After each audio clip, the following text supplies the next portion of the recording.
Nous sommes près de Rosario, en Argentine. Gustavo Marini se souvient des citronniers qu'il faisait pousser il y a encore 7 ans. Avant ici, il y avait des animaux. On avait une vache, un cochon, des poules.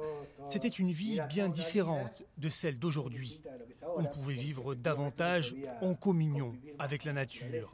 Mais la réalité économique a été plus forte. Le soja arrive en masse dans les années 2000 en Argentine pour satisfaire la demande des pays asiatiques.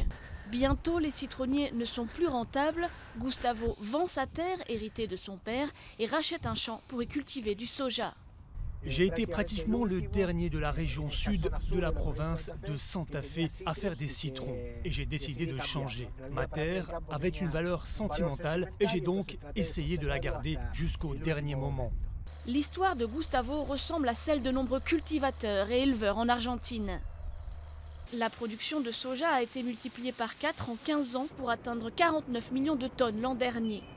Les prix à la bourse de Rosario ont explosé, passant de 150 $ la tonne il y a 10 ans à plus de 500 aujourd'hui.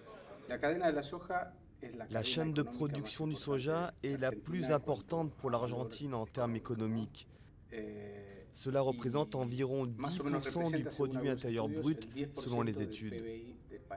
En Chine ou en Inde, les tourteaux de soja alimentent le bétail dans des pays où les classes moyennes consomment chaque jour davantage de viande. Mais la monoculture de soja en Argentine n'est pas sans risque. Elle crée une dépendance et fatigue les sols.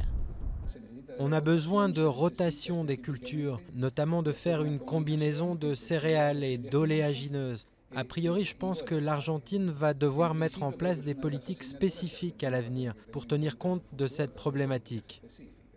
Gustavo alterne culture de soja et de blé, mais les céréales étant beaucoup moins rentables, bien d'autres agriculteurs ne font que du soja.